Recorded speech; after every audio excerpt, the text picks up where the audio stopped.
বাংলাদেশের ম্যাপ।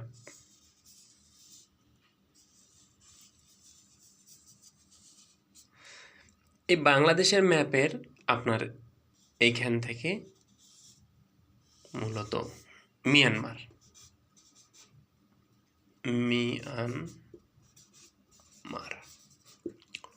আর এখান থেকে এগুলো ভারত।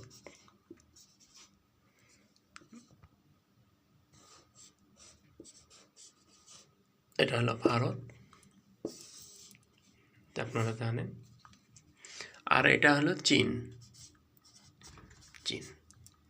আর বাংলাদেশ। তো বাংলাদেশ যে একটা করিডোর দিল, অর্থাৎ এই যে টেকনাফ, এইটুক জায়গা হলো টেকনাফ। এই টেকনাফ এই টেকনাফে মূলত করিডোর হবে,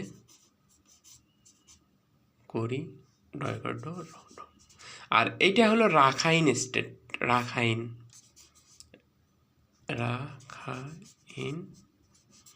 এটা রাখাইন স্টেট। তো এই জান্তাবাহি এই রাখাইন স্টেট মূলত এখন বর্তমান আরাকান আর্মির দখলে।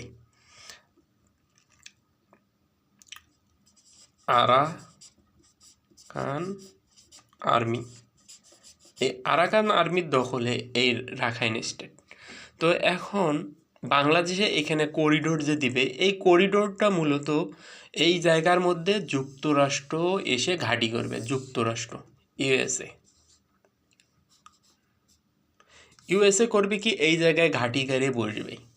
তো এইটুক জায়গা যদি ইউএসএ এখানে যদি ঘাঁটি গাড়ে বসে, অর্থাৎ আর্মি বেস ক্যাম্প করে, তাহলে এইখানে হবে কি, এই পুরো দক্ষিণ এশিয়ার যে নিয়ন্ত্রণটা আছে, এই দক্ষিণ এশিয়ার নিয়ন্ত্রণ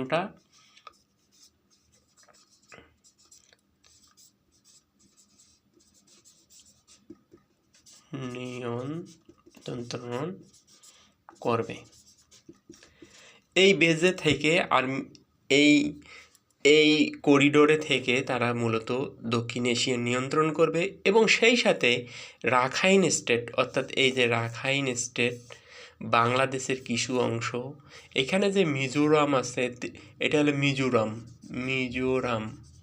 ত্রিপুরা, হ্যাঁ, এই মিজোরাম ত্রিপুরা নিয়ে তারা একটা কি করতে চাচ্ছে, একটা খ্রিস্টান দেশ, অর্থাৎ খ্রিস্টান দেশ তৈরি করতে চাচ্ছে। এইরকম একটা দেশ তৈরি করতে চাচ্ছে। এবং এটা নতুন একটা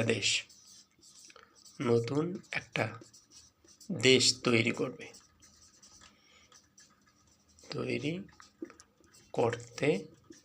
চাচ্ছে। এখানে একটা নতুন দেশ তৈরি করতে চাচ্ছে। এবং সেই সাথে ভারতের যে 7 সিস্টার আছে, এটাকে ভেঙে ফেলতে চাচ্ছে। 7 সিস্টার ভেঙে ফেলতে চাচ্ছে। তারা যে এই পরিকল্পনাটা করতেছে, এটা কতটুকু সফল হবে সেটা আমি জানি না, তবে সেই লক্ষ্যে তারা কাজ করতেছে। তো আপনি একটা বিষয় বলি, সেটা হলো ভারত হলো একটা পরাশক্তি, পরমাণু শক্তিধর দেশ, এবং চীনও পরমাণু শক্তিধর দেশ। চীন এখানে চাচ্ছিল কি, প্রথম দিকে চীন চাচ্ছিল যে ভারতের এই মিজোরাম হয়ে অর্থাৎ ভারতের অরুণাচল প্রদেশ হয়ে, মিজোরাম হয়ে, রাখাইন অর্থাৎ এই কি বলা হয়, রাখাইন স্টেট হয়ে তারা একটা করতে চাইছিল, যে একটা রোড তৈরি করতে চাইছিল। এবং তারা যেন আরব থেকে সহজে তাদের এই শিপগুলো যেন এইখানে আসতে পারে। এখান থেকে তারা সহজে মাল পণ্য ডেলিভারি নিয়ে চায়নায় ঢুকতে পারে। আবার ভারত চাচ্ছিল কি, তারা চাচ্ছিল যে এই দিক দিয়ে রাখাইন দিয়ে আরেকটা তারা রোড করে তাদের যে ভারত থেকে যে বাংলা কি বলে জাহাজ, এই দিক দিয়ে তারা আসতো, এসে এখান থেকে রাস্তা দিয়ে সরাসরি তাদের পণ্য এখানে নিয়ে আসতো। তাহলে 7 সিস্টারের জন্য ভালো হতো, কারণ 7 সিস্টার আসতে গেলে তাদের অনেক ঘুরে এইভাবে আসতে হয়, আর এই দিক দিয়ে গেলে সহজ হয়। তো এই যে চীনের এখানে যে পরাশক্তি এবং ভারতের পরাশক্তির খেলা, এবং সেখানে যদি আমেরিকানরা যদি এখানে ঢোকে এবং এখানে যদি করিডোর তৈরি করে, তাহলে তো ভারতের স্বার্থ এবং চীনা স্বার্থ এটা ধ্বংস হয়ে যাবে, অর্থাৎ থাকবে না। এবং মিয়ানমার, আপনারা জানেন মিয়ানমারের এখন এই রাখাইন স্টেটটা মূলত আরাকানের দখলে, এবং জান্তা বাহিনী এই আরাকান আর্মিরাদেরকে তারা মার্কিনিরা কি করবে, এখানে অস্ত্র সহায়তা দিবে, সেই সাথে রসদ সহায়তা দিবে, হ্যাঁ।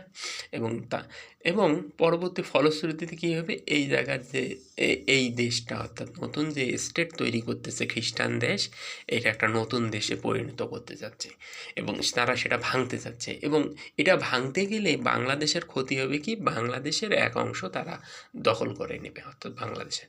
তাহলে হলো কি, আমাদের দেশের সার্বভৌমত্ব ধ্বংস হয়ে গেল, অর্থাৎ সার্বভৌমত্ব খর্ব হয়ে গেছে।